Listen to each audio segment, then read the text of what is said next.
Eh bien, bonjour à vous toutes et vous tous. Je m'appelle Bénédicte Vos, je suis la secrétaire de la Fédération nationale des infirmières de Belgique. Et la présidente s'excuse de son absence aujourd'hui, mais elle m'a demandé de prendre la parole pour vous présenter un petit peu le travail de notre association, tant au niveau belge qu'au niveau européen et international. Et donc, on va parler de la représentation de la profession infirmière en Belgique et à l'étranger.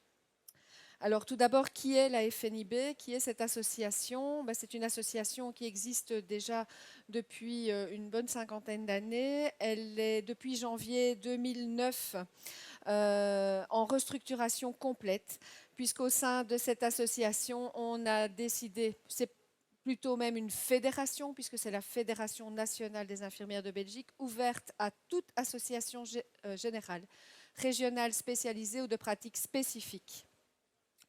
La situation actuelle, quelle est-elle? Eh bien, des régionales dans les différentes parties francophones de la Belgique, la régionale de Liège, l'UPRIL, la régionale de Charleroi, la régionale de Tournai-Mont-Centre, celle de Bruxelles-Brabant, celle de Namur, la INL, dont la présidente est dans la salle avec nous. Celle de Flandre est encore en attente.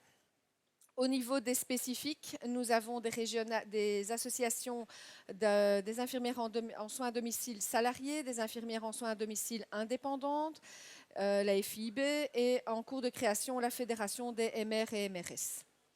Et au niveau des spécialisés, l'association CIS Nursing pour les infirmiers de soins intensifs, la FIU pour les urgentistes, la salle d'opération, les instruments et les instrumentistes, les anesthésistes avec BANA, l'association Stomathérapie et Soins de Plaie, qui est représentée aujourd'hui par Jonathan Elias et qui vous parlera un petit peu de cette association, les endoscopistes, l'oncologie Beyonce avec Eric Watley qui vous en parlera également, et en cours de construction, une association sur la psychiatrie.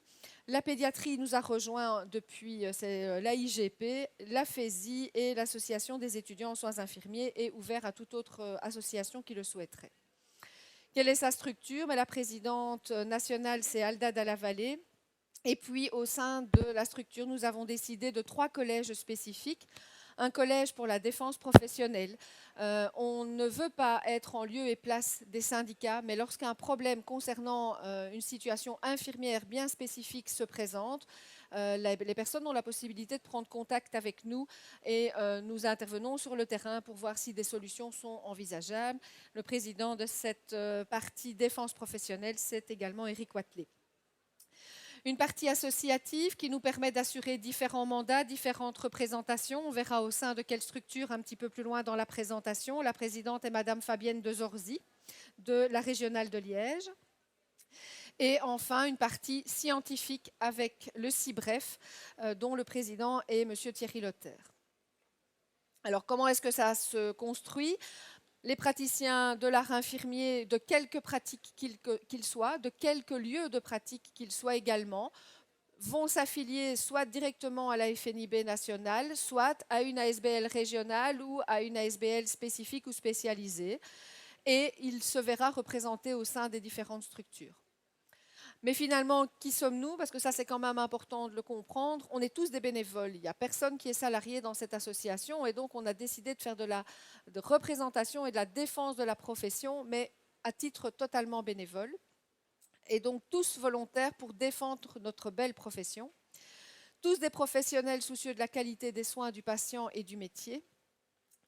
Tous super optimistes, avec plein d'énergie positive. Venant d'horizons totalement divers, ça je crois que je vous l'ai montré avec la multiplicité des associations professionnelles qui y sont représentées, et surtout toutes des personnes actives sur le terrain. On est encore tous infirmiers sur le terrain, que ce soit du domicile, on représente chacune nos spécificités, également l'enseignement, on est tous vraiment encore actifs. Donc, grande activité et grande représentativité. Alors, où est-ce que nous agissons? Tout d'abord au niveau national. On va agir au sein du Conseil fédéral de l'art infirmier, que vous avez connu sous le nom de Conseil national de l'art infirmier, mais qui est passé en mode fédéral. La commission technique de l'art infirmier. On siège également dans les différentes commissions d'agrément, dans la commission d'agrément, à l'INAMI, au CNEH, Conseil national des établissements hospitaliers, à l'UGIB, et je ne le retrouve pas, mais nous siégeons également au sein des commissions médicales provinciales en fonction de nos origines. Alors, tout petit mot sur le CFAI pour vous dire où nous nous trouvons. Donc, vous voyez que le CFAI est composé de 12 membres représentant les praticiens de l'art infirmier issus des organisations professionnelles. Eh bien, et la FNIB se trouve à ce niveau-là. Et 2 membres par titre professionnel particulier ou qualification professionnelle particulière. Pour rappel, les titres professionnels particuliers, soins intensifs et soins d'urgence, pédiatrie et néonatologie, oncologie, gériatrie, psychiatrie. D'autres représentants également, les aides-soignants, les médecins, un fonctionnaire représentant le ministre de la Santé publique, les ministères de l'Éducation.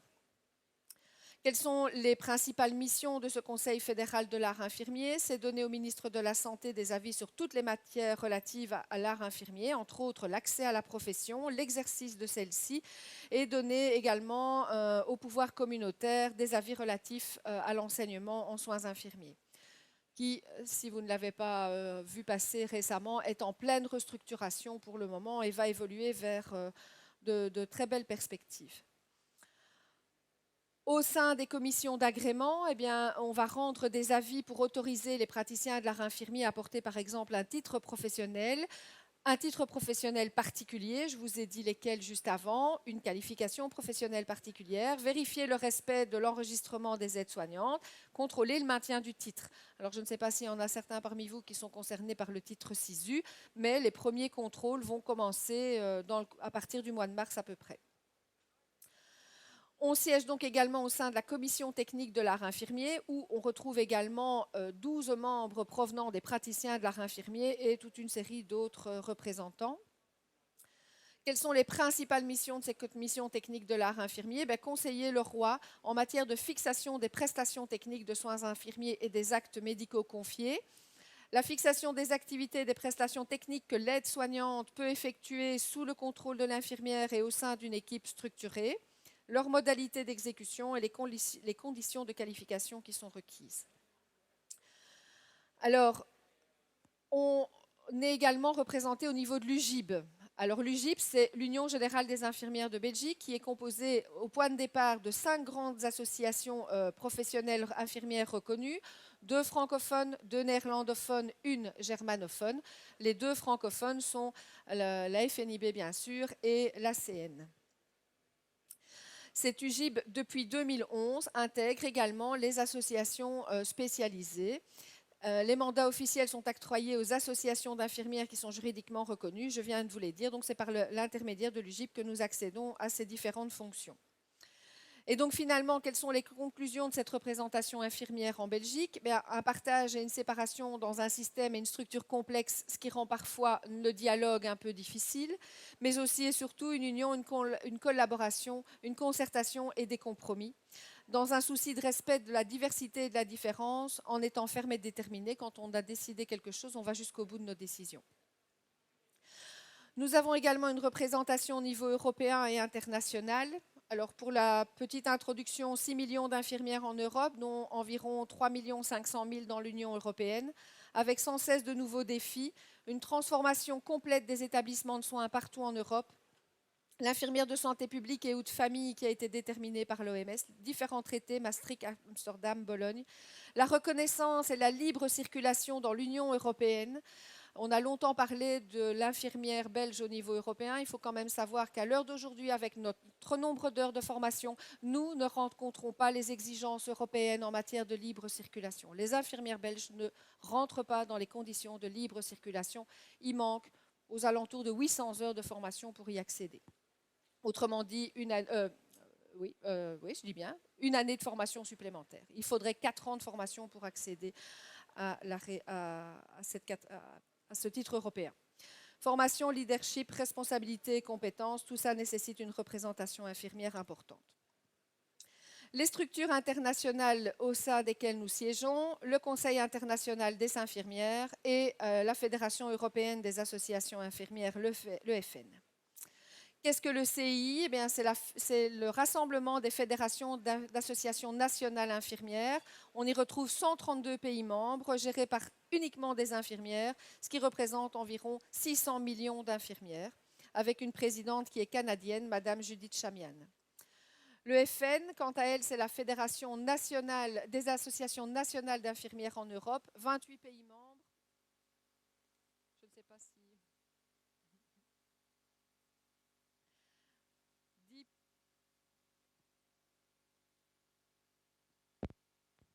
Il va venir me tripoter. Je ne sais pas. Ah, je vais avoir un...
Voilà, je suis à nouveau connectée.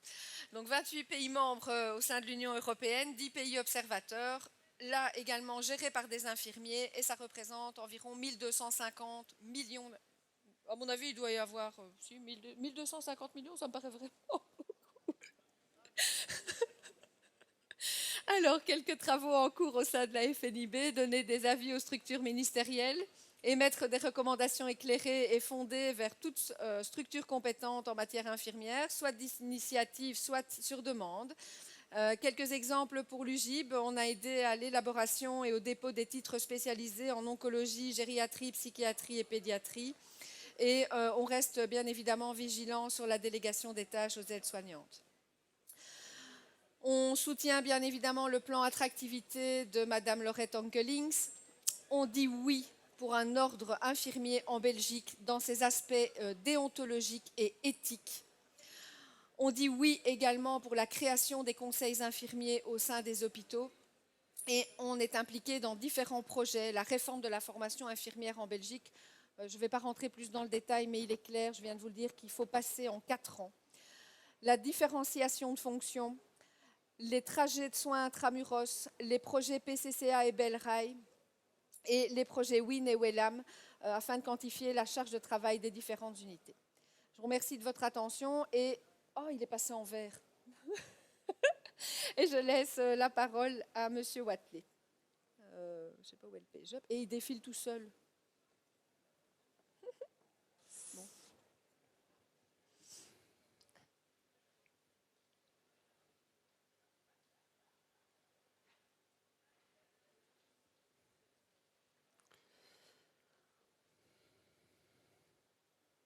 Je vois que ma collègue a essayé de me saboter.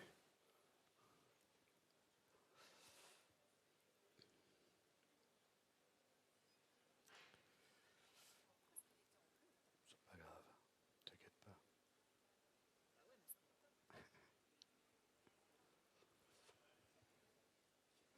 Ça vous laisse quelques minutes pour digérer toutes les informations que Madame Voss vous a données et préparer déjà vos questions s'il devait y en avoir. Laisse tomber, c'est pas grave.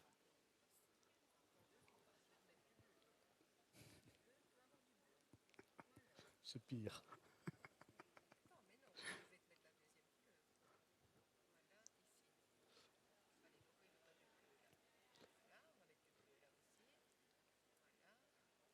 Oui, vas-y.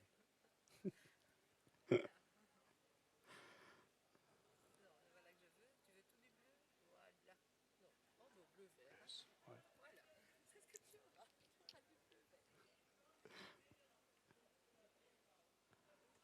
Elle a vraiment décidé que ma présentation soit affreuse. Donc, je suis Watley Eric, le président de l'association spécialisée en oncologie, BEONS, pour Belgian Oncology Nursing Society. L'association est donc attachée à l'association de la FNIB. C'est une ASBL comme quasiment toutes nos associations et nous sommes une jeune association puisque nous avons été créés le 10 mai 2012. Jeune association mais déjà avec 170 membres à son effectif. Sur la même lignée que la FNIB, nous sommes tous des bénévoles, nous sommes tous des volontaires pour défendre notre profession, tous des professionnels soucieux du patient et du métier, tous des optimistes pleins d'énergie positive, tous d'horizons divers de notre profession, puisque nous retrouvons dans notre association des gens de différents horizons, de différents hôpitaux, de différents secteurs d'activité également. Ce qui est important pour nous, c'est que nos associations soient réellement représentatives des personnes qui sont les travailleurs de tous les jours. Donc, pour faire simple, nous ne sommes pas des personnes qui sont dans une tour d'ivoire à penser pour les autres, mais nous sommes des acteurs de terrain qui réfléchissons pour leur métier propre. Notre représentativité est géographique au niveau de la Fédération Wallonie-Bruxelles et bien entendu de la communauté germanophone.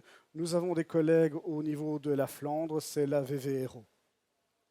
Nos missions, c'est réellement développer et promouvoir l'art infirmier en oncologie pour atteindre une haute qualité de soins et une politique d'accompagnement des patients atteints du cancer et de leurs proches. Les objectifs spécifiques, c'est réellement réunir les infirmiers en oncologie de tous leurs horizons, comme je viens de vous le dire, le domicile, la consultation, l'hospitalisation jour, l'hospitalisation classique, les soins palliatifs, la radiothérapie, mais aussi des nouvelles professions, puisque nous avons les coordinateurs de soins en oncologie qui maintenant, tout doucement, sont de plus en plus présents dans nos hôpitaux. Mais aussi les étudiants, puisque avant d'être infirmiers, nous sommes étudiants infirmiers pour pouvoir être maîtres de notre profession. Bien entendu, les enseignants, qui sont souvent les laissés pour compte, notamment pour les représentations des titres et qualifications. Ils ont un petit peu été oubliés. Et bien entendu, les aides-soignants, tout en sachant que les aides-soignants doivent rester dans leur liste d'actes exhaustive. Notre objectif spécifique également est d'être acteur dans les différents organes décisionnels et de gestion, dont Madame Voss vous a expliqué les différents organes où la FNIB est représentée. Objectif spécifique autre, c'est être facilitateur. Être facilitateur, c'est quoi? C'est pouvoir regrouper différents membres professionnels et se poser des questions scientifiques, éthiques et déontologiques sur notre profession. Des fois, nous faisons des soins, nous avons l'habitude de faire des soins et nous oublions un petit peu l'éthique qui est derrière. Et notamment en oncologie, il y a un grand point qui est important puisqu'on touche souvent le patient oncologique.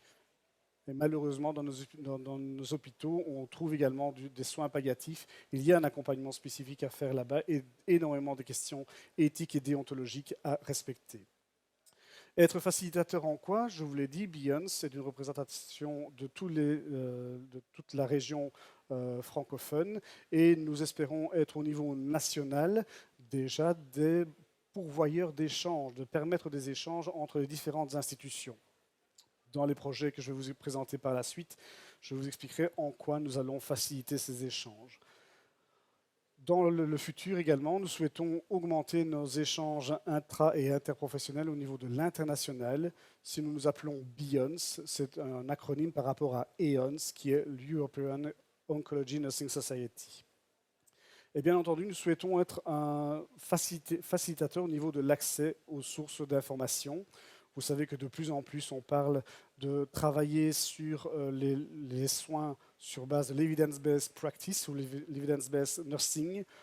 Quand on veut entrer dans ce genre de librairie, notamment la Cochrane, c'est très compliqué de rentrer dans ce genre de librairie. Il faut pouvoir parler anglais, et utiliser l'anglais facilement. Il faut pouvoir également utiliser les bons modes d'accès qu'on appelle le PICO, pour pouvoir refaire des recherches scientifiques élaborées. On pourra également aider à ce niveau-là. Nous avons constitué notre association spécialisée en oncologie en 2 commissions. Une commission qui travaille plus spécifiquement sur la législation et sur la défense professionnelle. Une deuxième commission qui travaille plus sur la formation et la communication. Alors, nos actions de cette année est prévues pour l'année prochaine. Nous avons tout d'abord, nous revenons du Maroc, de Marrakech, où du 20 au 22 mars, nous étions présents en tant qu'orateurs sur le salon de l'AFCARIS, qui est l'association francophone de la qualité et de la sécurité des soins.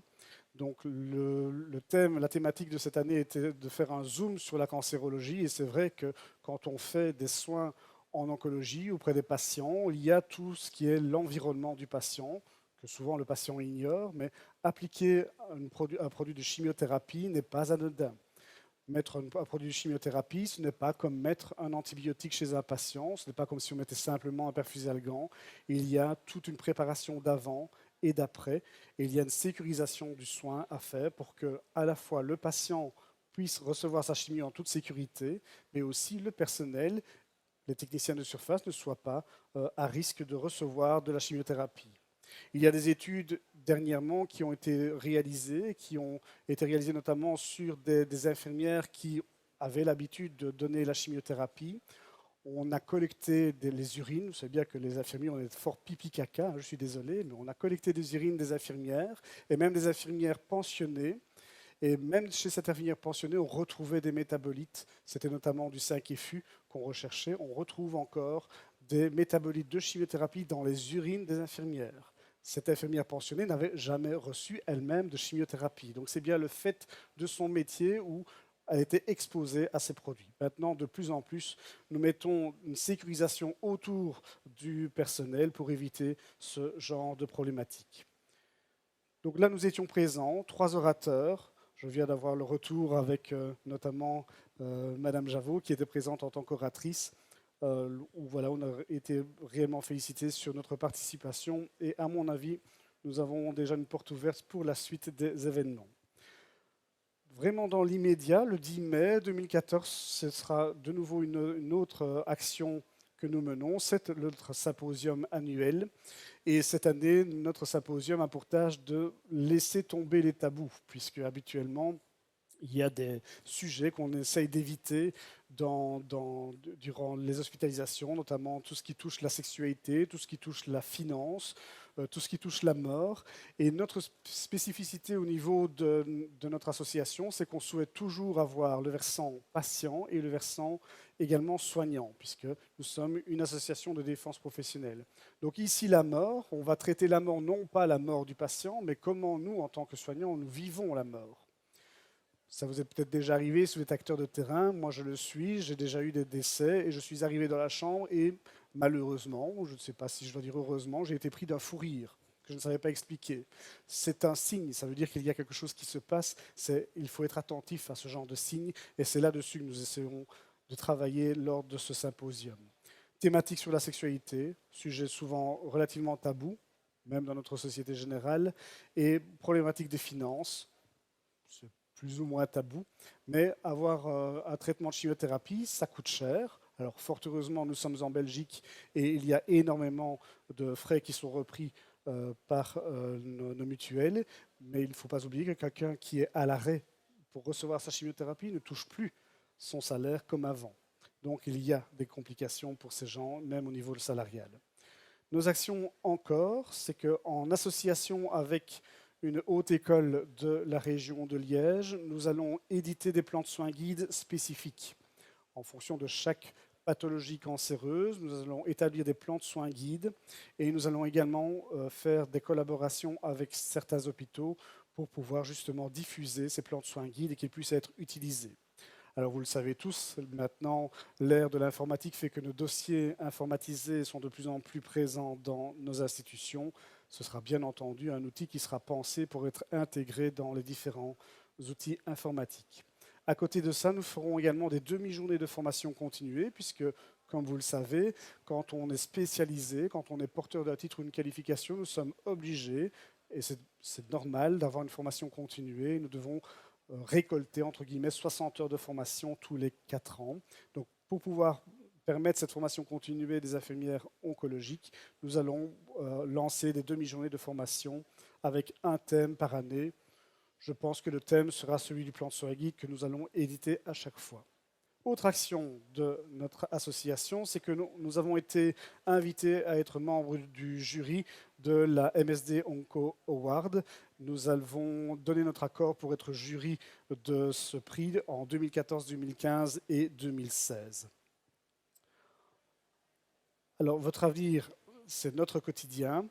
Comment nous aider? Toujours, comme on dit toujours, les associations professionnelles souvent nous posent la question, mais à quoi ça sert? Je pense que Madame Voss, moi-même et Jonathan par la suite vous ont réellement expliqué à quoi nous servons. Et nous sommes là réellement pour aider les gens de terrain. Mais sans vous, sans les gens de terrain, nous ne sommes rien du tout. Donc il faut absolument que vous nous souteniez. Le minimum, j'allais presque dire là, c'est de nouveau financier. Je n'ai pas peur de parler d'argent. C'est de vous affilier à une association professionnelle, quelle qu'elle soit. C'est FNIB, ACN, puisque nous sommes sur la partie francophone. Mais l'important, c'est que vous soyez affiliés. Les montants ne sont franchement pas exorbitants. Le deuxième moyen de nous aider, c'est d'être acteurs. Vous voyez que nous sommes présents, on est présents ici lors des journées. Ça demande un investissement, mais nous avons besoin de vous en tant que personne, en tant que personnalité qui vient avec son bagage, ses données, ses informations, son intelligence, son enthousiasme. Et c'est grâce à vous qu'on pourra faire d'autres choses sur le terrain. Nos partenaires, donc l'AFIDB, Elmo, le GSO de le groupe de soignants en oncologie du Luxembourg et bien entendu la Fondation contre le cancer. J'en ai terminé pour Beyoncé et je passe la parole à Jonathan.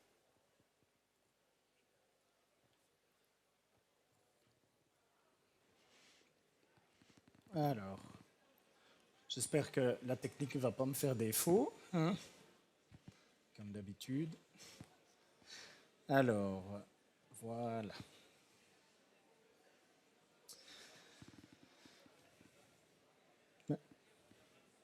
Voilà.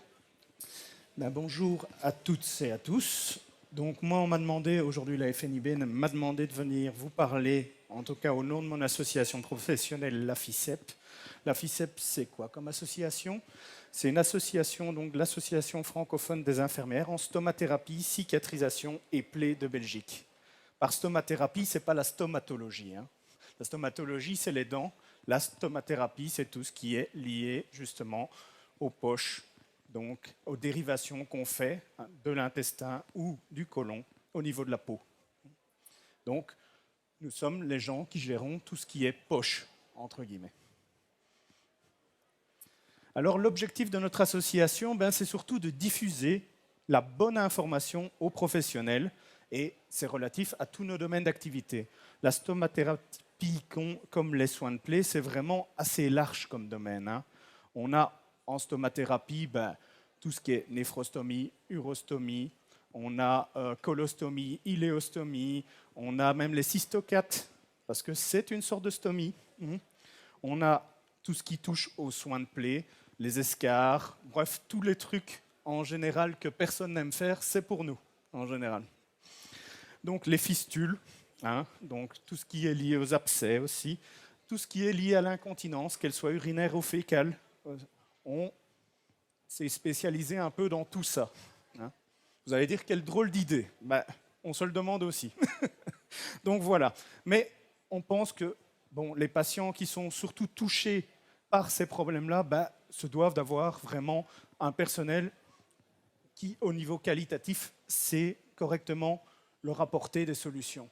Et c'est vraiment ça que nous cherchons par notre association, c'est que les professionnels soient des acteurs complets et puissent bien informer nos patients. Alors, bien sûr, nos objectifs passent par de la formation des professionnels. Et ça, on le fait au travers de congrès, on le fait en partenariat avec une école, hein, l'ENALUX, pour ne pas la citer ici à Namur. Alors, on fait des promotions de la recherche, du partage et de l'actualisation des connaissances et des expériences. Donc, il y a des recyclages des professionnels qui ont fait les formations en soins de plaie et en stomathérapie également. Qu'est-ce qu'on fait? On fait de la recherche. Donc, on a des partenariats avec le KCE, donc le Centre d'expertise fédéral. On participe à différentes études, qu'elles soient scientifiques ou qu'elles soient plus liées avec des firmes qui ont plus de moyens que nous. Alors, on défend la profession aussi Donc, comme vous voyez, la FNIB, hein, Lions, toutes les associations, le but, c'est vraiment de défendre la profession.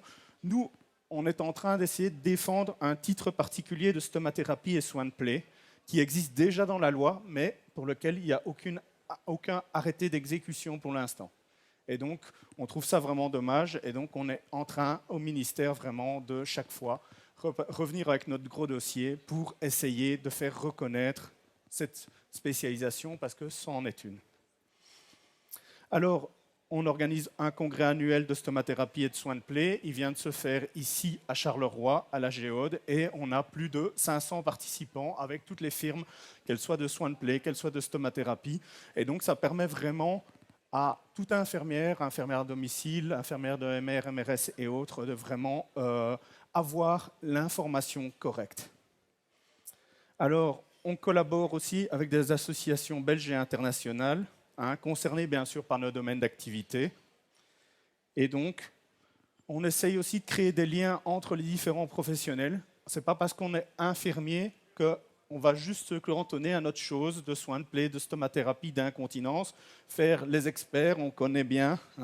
Et puis, voilà, on ne travaille pas dans notre coin. Ici, nous, et tout ce qui est association professionnelle, c'est comme ça qu'on travaille à l'heure actuelle. On essaye de travailler de façon multidisciplinaire ou interdisciplinaire. Et donc, on va voir des médecins, on va voir si ce qu'on raconte est vraiment les dernières choses qui sont evidence-based nursing ou evidence-based medicine. Alors, on travaille avec des bandagistes parce que c'est quand même les fournisseurs de matériel. J'imagine qu'il y en a quelques-uns ici. On travaille aussi avec des pharmaciens parce que les pharmaciens fournissent des produits dans les soins de plaie. Et qu'est-ce qu'il y a ? Ils doivent connaître. Alors, bien sûr, avec les infirmières, mais aussi avec les fabricants. Alors, par exemple, on travaille régulièrement avec l'une ou l'autre, donc un fabricant de poches de stomie, pour essayer d'améliorer avec eux le matériel. Parce que c'est vraiment important que tous les retours qu'on a des patients sur la qualité du matériel soient retransmis correctement aux fabricants de matériel. Donc, c'est vraiment notre but, c'est d'améliorer en partenariat avec les fabricants. Nous ne sommes pas rémunérés aussi. Donc les fabricants, c'est vraiment à titre bénévole qu'on le fait, d'amélioration de matériel avec eux. Alors, le but essentiel, c'est d'offrir une qualité de soins aux patients qui leur sont confiés à tous ces professionnels. C'est vraiment ça qui est vraiment le plus important pour nous. Voilà la structure, l'organigramme de la FICEP. Je ne vais pas m'étendre, mais en gros, on a une présidente de la FICEP pour l'instant qui est Brigitte Crispin. On a un président cicatrisation et plaie qui s'occupe vraiment plus des soins de plaie, c'est Christian Tiss, qui est connu du côté de Oui, et une présidente en stomathérapie qui est Maria Pilla, qui est connue au niveau de Charleroi. Et donc, vous voyez un peu toutes nos missions. Elles sont quand même assez larges.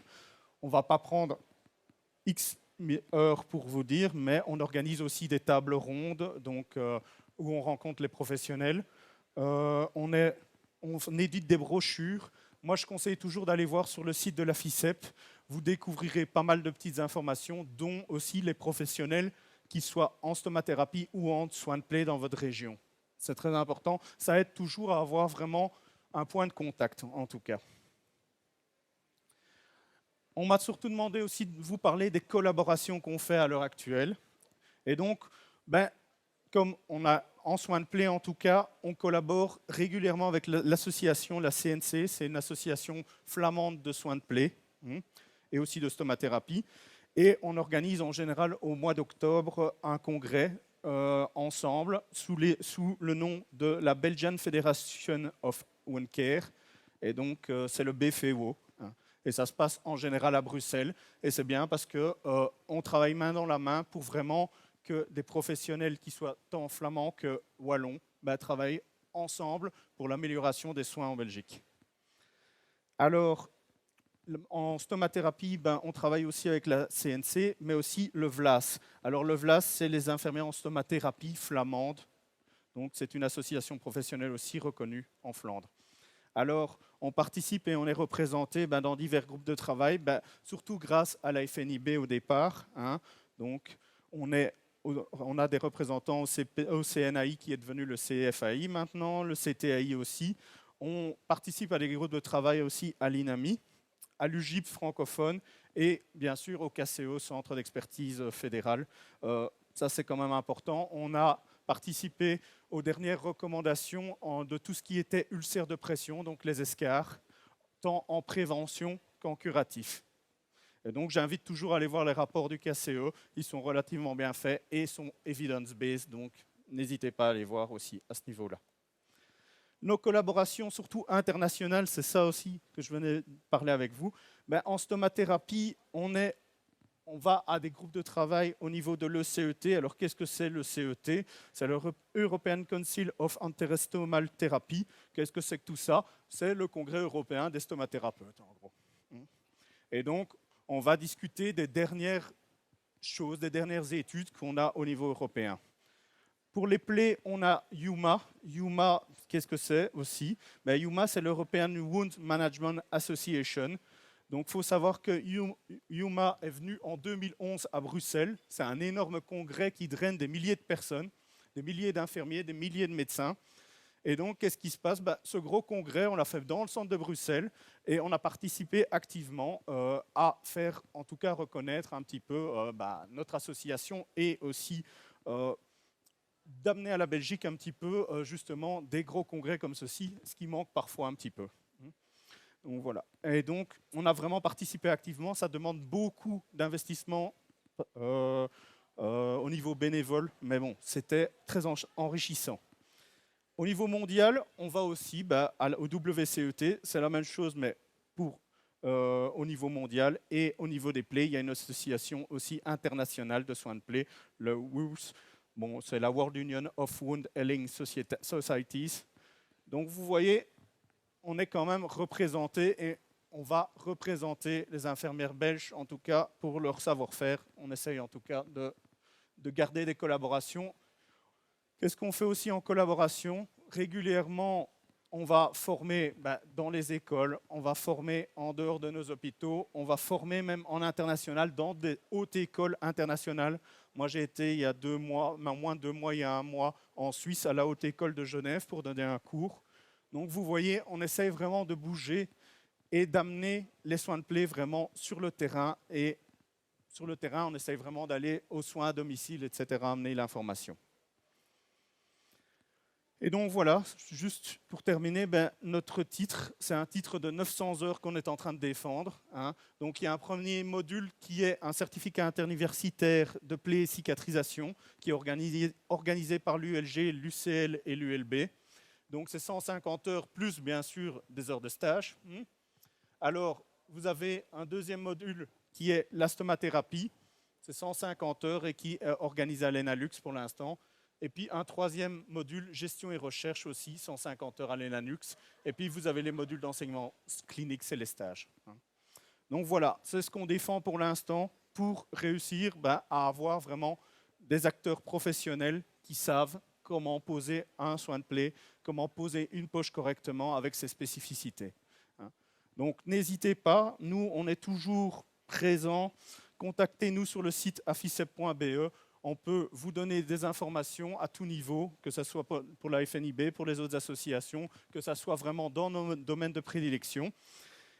Et donc, surtout, merci de votre attention. Je dois encore faire une petite pub pour le congrès de la FNIB. C'est le 12 mai, si je ne dis pas de bêtises, au Cercle de Wallonie.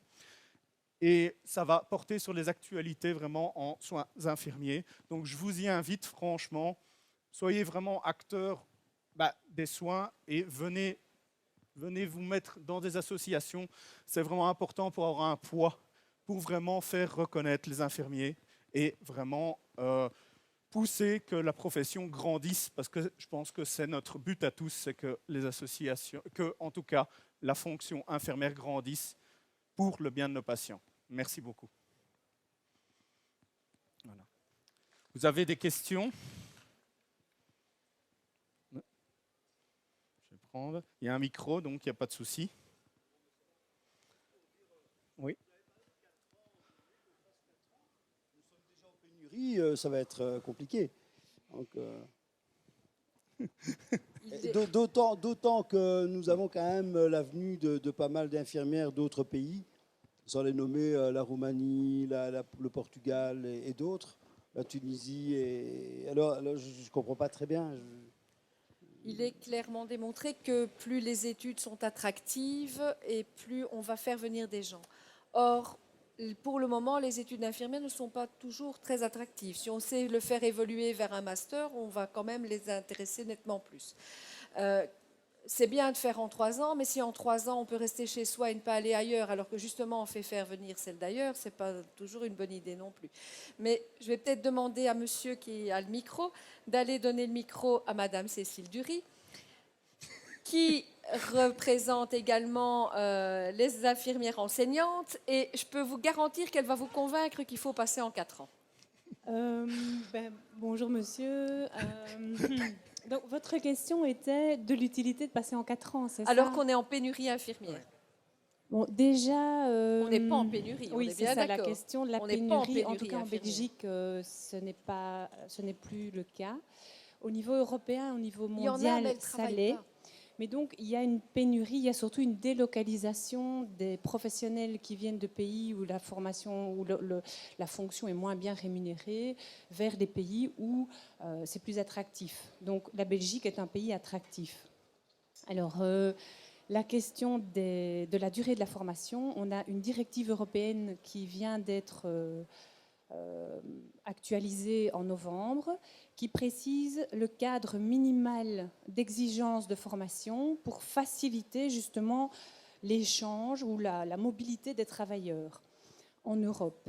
Et donc, cette directive demande 4600 heures de formation au total, dont la moitié en enseignement clinique, c'est-à-dire 2300 heures. Et dans ces 2300 heures, elle précise que c'est au chevet du patient.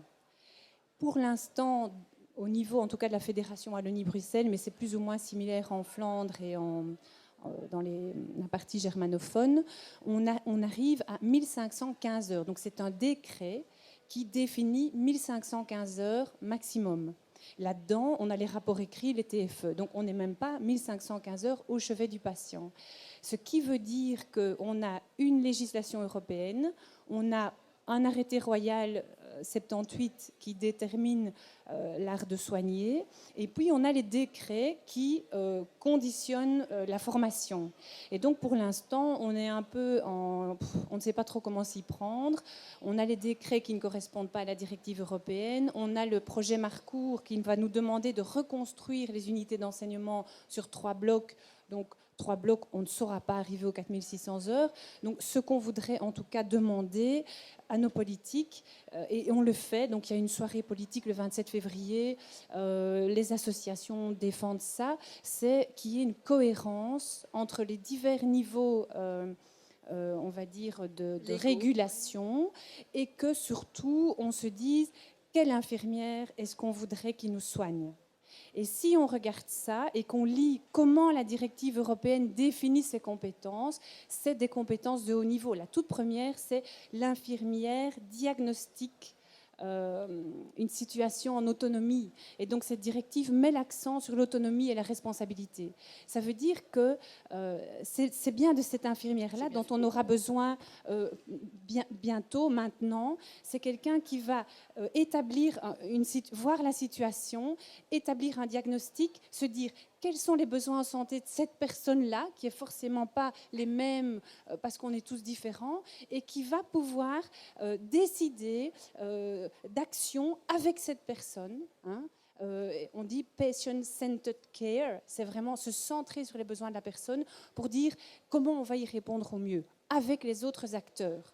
Et donc on ne sera plus, on va dire, une infirmière qui fait des soins. Oui, on continuera à réaliser des soins, mais on va surtout concevoir un projet de soins avec plusieurs acteurs. Vous pensez que sur 3 ans, pour l'instant, je dirais que c'est presque mission impossible.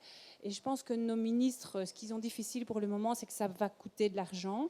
Mais c'est toujours la même chose. Si on regarde en termes de qualité de soins, donc il y a une étude qui vient de sortir, puis après, parce que je réponds longtemps, mais il y a une étude qui vient de sortir, publiée dans la revue de Lancet, donc, qui a été établie dans 9 pays européens, plus de 420 000 institutions de soins, dont 59 en Belgique, où on établit le lien entre le niveau de formation des infirmières ainsi que le ratio le nombre de patients par infirmière et ils ont prouvé que si on majore de 10% le pool des infirmières par des infirmières bachelières et qu'on diminue le ratio de 1 patient, on diminue la mortalité à 30 jours en post-op chirurgie classique de 7%.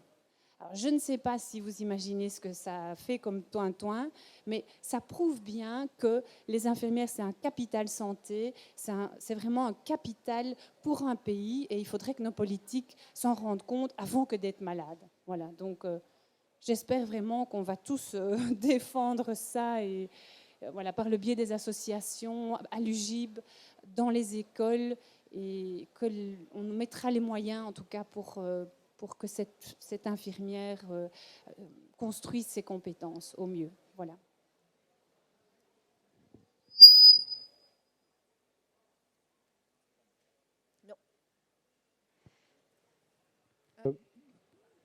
J'avais une question de terrain, je m'adresse pour l'oncologie. Est-ce que c'est un métier à risque de travailler en oncologie? J'étais impressionné par votre témoignage sur les résidus de produits cytotoxiques chez des infirmières pensionnées. Est-ce que c'est un métier à risque? Est-ce qu'il y a des études épidémiologiques qui existent concernant la prévalence du cancer, des maladies cancéreuses chez le personnel qui s'occupe d'oncologie? Donc il n'y a pas d'études, en tout cas que je sache, de prévalence par rapport au risque sanitaire pour les infirmières, puisqu'on est bien au courant que le risque de développer un cancer dans la population, je veux dire, standard est déjà fortement dû à tous les facteurs environnementaux que l'on connaît bien, la pollution, les hormones qui sont utilisées dans les viandes, etc., où on a de plus en plus de développement d'autres cancers. Mais de là à faire une causalité entre le métier d'infirmier et le risque cancéreux, à ma connaissance, il n'y en a pas. Maintenant, nous savons que l'utilisation de tous les produits, que ce soit de la chimiothérapie, de la radiothérapie, sont à risque. Et un des rôles d'une association comme la nôtre est justement de développer, d'informer déjà, parce que l'année passée, nous avons fait notre symposium sur ce risque d'utilisation des chimiothérapies. Il y a des hôpitaux où encore aujourd'hui, on place une chimiothérapie comme on place un médicament classique, sans aucune précaution. Il y a d'autres médicaments qu'on utilise dans nos institutions, qu'on dilue dans une unité normale, alors qu'elles doivent être diluées sous atmosphère protégée dans la pharmacie. Donc voilà, on doit être vigilant à tous ces événements, à tous ces faits que l'on rencontre dans le milieu hospitalier, mais on va en découvrir aussi au fur et à mesure. Par exemple, sur tout ce qui est thérapie ciblée, actuellement, c'est encore un petit peu le flou. Donc ce n'est pas réellement une chimiothérapie, c'est une thérapie avec des anticorps monoclonaux. On connaît des effets secondaires chez les patients, alors qu'au départ on avait dit qu'il n'y a pas d'effets secondaires puisque c'est ciblé. C'est très très faux comme information, il y a énormément d'effets secondaires. Et dans les premiers thérapeutiques de thérapie ciblée, là aussi on ne mettait pas de précautions de dilution. Maintenant on met des précautions de dilution sur les thérapies ciblées aussi. Donc voilà, on avance au fur et à mesure, mais actuellement, je ne connais pas, non, la même chose, je ne connais pas d'études de causalité et je pense que ce serait très difficile d'établir une causalité rien qu'avec le métier. Maintenant, comme je vous l'ai expliqué, les études qui ont été faites sur l'analyse d'urine des infirmières qui ont administré des chimiothérapies, voilà, on a la certitude. Donc ce n'est quand même pas anodin de retrouver des métabolites de 5-FU dans les urines des infirmières. Il est à noter aussi que même avec les antibiotiques, il y a des allergies maintenant qu'ont développé les infirmières aux antibiotiques. Donc il y a des infirmières qui n'ont jamais pris d'antibiotiques et qui sont allergiques à certains antibiotiques maintenant, de par leur manipulation. Et donc on oublie tout le temps de dire, et à la pharmacie par exemple, les antibiotiques, certains en tout cas sont préparés sous flux laminaire. Oui. Et donc, qu'est-ce qui se passe? Les infirmières qui préparent certains antibiotiques, quand elles mettent l'aiguille puiseuse dans la flapule, il y a une aérosolisation qui se réalise en général. Et ce qui se passe, c'est qu'à force d'en utiliser sur du long terme, on voit des infirmières qui développent vraiment des grosses allergies, quoi. Voilà. D'autres questions? Non? Merci beaucoup. On va clôturer ça. Merci beaucoup pour votre présence. Au revoir.